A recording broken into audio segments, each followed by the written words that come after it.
गंगा के किनारे बसा था छोटा सा गांव ज्ञानपुर। नाम भले ही ज्ञानपुर था, लेकिन सच यह था कि वहां शिक्षा का उजाला बहुत कम पहुंच पाया था। ज्यादातर लोग 12 साल की एक जिज्ञासु लड़की, उसकी आंखों में सपने थे और दिल में पढ़ने की गहरी चाह। उसके पिता रामदीन किसान थे और माँ सीता देवी घर के बावजूद अनन्या हर हाल में पढ़ना चाहती थी।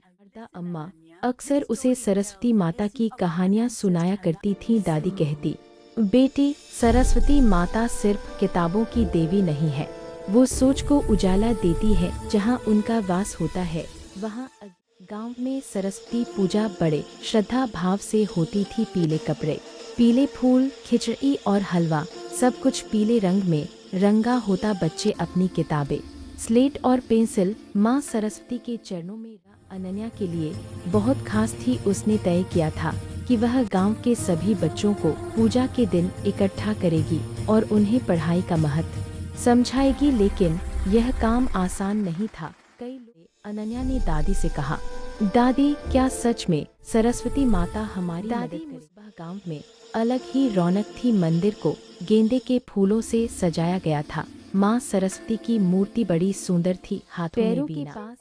पूजा के बाद बच्चों को पास बुलाया। उसने कहा, हम सब माँ सरस्वती से ज्ञान मांगे। कुछ ने सिर झुका लिया। तभी गांव के स्कूल के मास्टर जी, शिवनाथ जी, आगे आए। उन्होंने अनन्या की बात सुनी और वो बात कह दी जो ऐलान किया कि अब हर शाम मंदिर के पास निःशुल्क पढ़ाई कक्षा लगेगी। अनन्या को बच्चों को पढ़ाने में उनकी मदद करने आए, लेकिन अनन्या हार मानने वालों में से नहीं थी। वह रोज मुस्कान के साथ कहानियाँ और छोटे छोटे गीत सिखाती। वह सरस्वती वंदना से कक्षा शुरू कर संख्या बढ़ने लगी। माता पिता भी बदलाव देखने लगे। उनके बच्चे सवाल पूछने लगे थे। अगली सरस्वती पूजा जब आई तो ज्ञानपुर सच में अपने नाम जैसा लगने लगा। स्कूल में बच्चों की संख्या दोगुनी हो गई थी। अनन्या अब जिले की सबसे अच्छी छात्राओं में। माँ सरस्वती के सामने हाथ जोड़कर कहा, माँ, आपने मुझे नहीं, पूरे गांव को ज्ञान का रास्ता दिखाया है। हवा में वीणा की मधुर धुन सी महसूस हुई। ऐसा लगा जैसे माँ सरस्वती मुस्कुरा रही हो।